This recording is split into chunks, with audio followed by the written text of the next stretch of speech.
Yo, welcome to Jordan on the Daily. I'm Jordan. I'm going to be watching, discussing, and reviewing Dr. Stone for all of January. I have a cold, so my voice isn't great, but I promised myself I'd restart Jordan on the Daily in January and talk about anime and Korean dramas, two things I love rather than what I felt was popular and would be good to talk about to gain traction for my channel.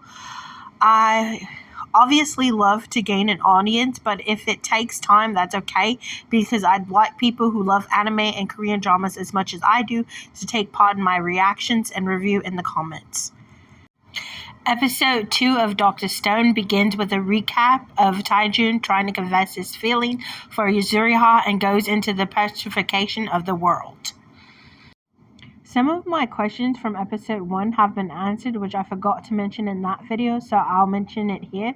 Cinco woke up 6 months before Taejun, and he theorized that it was what we're referring to as miracle water from the Batcave that broke down the stone and helped him and Taejun escape their petrification.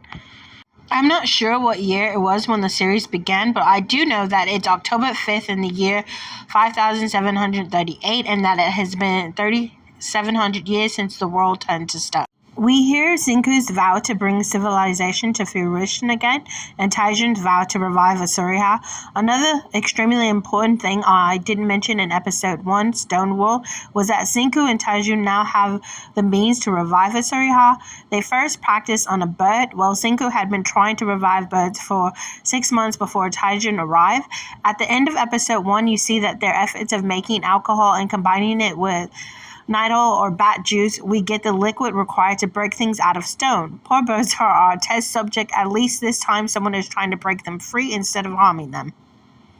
I really love the imagery of the bird breaking out of the stone and how it flies free, and hopefully we can get the rest of the civilization to do this now that we've taken the first step to waking people up.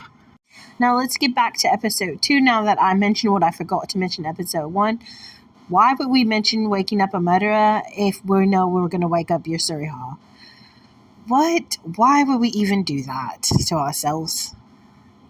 Yuzuriha isn't a murderer. She's a sweet girl who brings petrified birds to the bed before class. Why do this? Ooh, Cinco. But also useful to know that people can't just come back to life if they get the miracle water, so scientific experiments of testing things out and seeing dead flesh is gross, but important in our process of being able to revive humanity. Oh, Lion. Yuzuriha is so not getting revived, is she? They just had to tug at my heart and make it seem like the trio would be back together again. I really love when I know why something was named. King of the Stone World is obviously referring to the lion. Every time I see Zinku's E=mc square, I wonder how did he write something so intricate? I said it before that I thought these two were friends for a long time. This episode proves I was right. They're childhood friends. I knew it. I knew when Taejun mentioned that he knew the primate high schooler Stone earlier that would play a part in the story. I wish it wasn't the case because it feels a little foreshadowy. I knew it because he was the only Stone that he mentioned knowing aside from Yuzuriha. Whoa, buddy, you haven't even been fully revived and you're already asking what the situation is. Not that Senku or Taiju are in the position to coddle you. They're about to be lion food. Tsukasa is a beast with how strong he is. Senku might be the brains, but in a way, you can also call Tsukasa the king of the stone world. Survival definitely depends on both Senku and Tsukasa, brain and brawn. This lion scene is important more than the first time I watched it. I thought it was just showcasing how strong Tsukasa is, but rewatching it is showcasing the difference between Senku and Tsukasa. Senku is worried about Tsukasa's strength and has his guard up, and Tsukasa is willing to fight to protect, but you can already sense his core morals with how he talked about having killed a noble creature and returning it to the circle of life. Senku says it doesn't move him one bit, but he doesn't believe in wasting material simply because it's not logical to do so. I have to wonder how these two will get along. While Taijin can be over the top, he and Senku complement each other. One is all heart and the other is all logic. I love seeing Tsukasa in action in his primate high schooler self. It's so fun to watch and just see him do his thing. Another thing I love is that Senku's mind is always on reviving civilization, even when he seems to be relaxing, and also that he gives these outlandish numbers for his point system. The numbers are obviously not based on science or maths, it's how he has fun. Another thing I adore is how sarcastic he is. You first see that when Taijin bursts through the door in the first episode telling him he's going to confess to Yusuriya, and Senku is all, I can't be there, but I'll cheer you on so hard my voice will erupt, or something like that. That makes Taijun excited for him to turn around and be like, no, I don't support you since it took you 5 years to do this.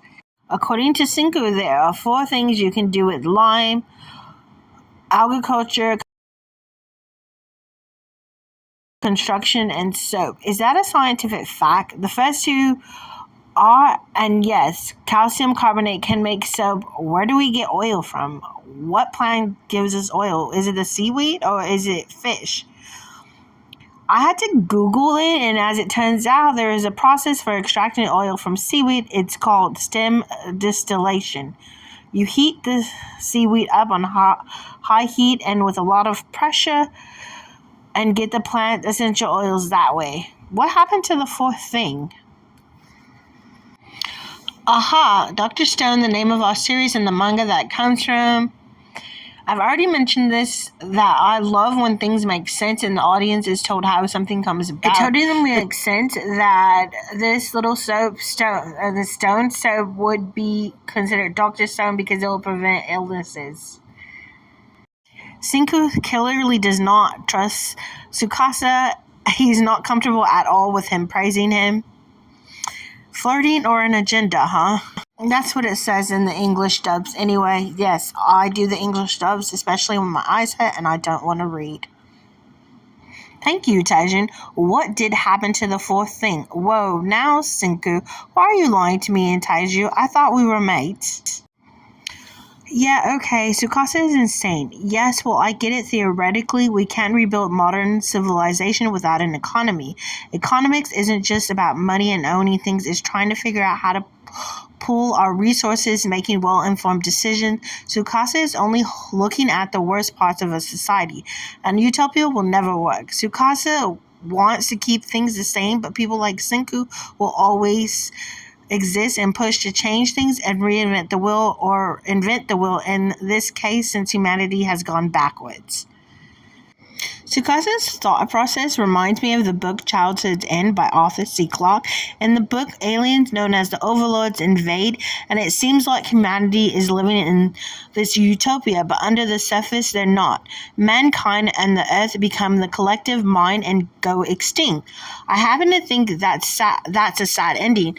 Sure, war, hunger, and other things no longer existed, but neither did individuality. Avatars from the 90s series Charm come to mind. The avatars would literally remove people from the world if the vision of peace was disrupted. Utopia is for idealists.